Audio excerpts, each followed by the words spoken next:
Welcome back, dear students. Let's complete today what we started before.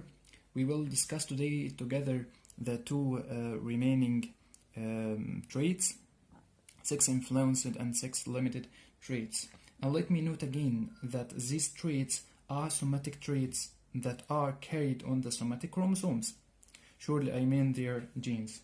And both traits today are somewhat related to sex hormones, so I hope we are in full focus to be able to differentiate between the two traits. Fine, so let's start. Let's start with sex-influenced traits. Sex-influenced traits, again, they are somatic traits. Somatic traits, okay? These traits are genetic traits that their genes are carried on autosomes that we called, in other words, somatic chromosomes. Somatic chromosomes and the sex of the individuals, the gender of the individuals, man or woman, act as to modify, to change the dominancy of them, of these traits. So, these traits influenced. So why we call them influenced traits? Because they are influenced by the sex hormones, the male and the female and the female hormones. These genetic traits, we have for them two examples: genetic baldness trait in human, baldness, no hair, the first trait, and the presence of horns in kettles. Okay, we have two traits. We will study in details the genetic baldness trait in human. Baldness trait in human is considered as a dominant trait, and this dominant trait controlled by one gene, one dominant gene. We call it P positive. We have a positive charge at the right corner, at the top right corner, like that. And the recessive gene, we write it like this: P capital letter, but we have no charge at the top right corner. So we have a dominant gene P positive, and we have a recessive gene P without positive charge. The dominant gene P positive is in origin the gene of the hair falling, and in males, only one gene is enough for appearing this trait, the baldness trait.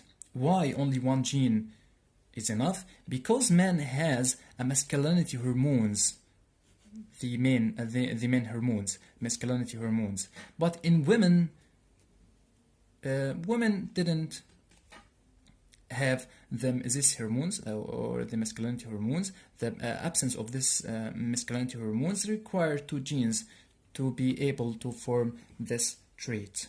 Okay? Male and females. Let's see the three options or three genotypes and show the genotypes effect and forming the phenotypes. P positive, which is pure dominant. Pure dominant genotype in male means baldness, head or balded head in man due to presence of two pure genes and the masculinity hormones. But in females, it causes only hair falling. So female doesn't suffer from baldness. The maximum symptom is hair falling. Again, hybrid is one genotype and two phenotype. This is important. The hybrid phenotype, the hybrid genotype has two phenotype. One in male causes baldness or balded head, and female causes no symptom, normal hair. As we said before, the absence, the appearance of this trait in females require two genes. One gene is not enough.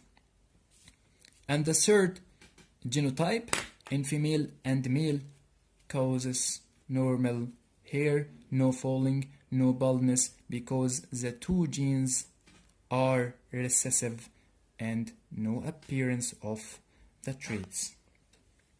Let's see an example for these traits. Parents, we have a male, hybrid male, and hybrid female.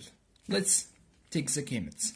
This is a gene and this is a gene, and they are different from each other, so we take the two gametes, P positive and P, and the same as here, P positive and P. Let's see the first generation, the offspring, P positive and P positive, 1 and 1, P positive and P, 1 and 2, P positive and P, 2 and 1, P and P, 2 and 2. These genotypes has different phenotypes according to the gender, according to the sex, male and female. Let's see this. Males, P positive, P positive, balded head or normal hair, surely baldness, balded head. Masculinity hormones and two genes, it's clear, but in females, hair falling only. Okay? Due to absence of masculinity hormones. P positive B in males causes, again, balded head, but in females, no symptoms, normal hair. And this like this, the two phenotypes. And the last phenotype of BP, male has normal hair and female has normal hair. And that's all.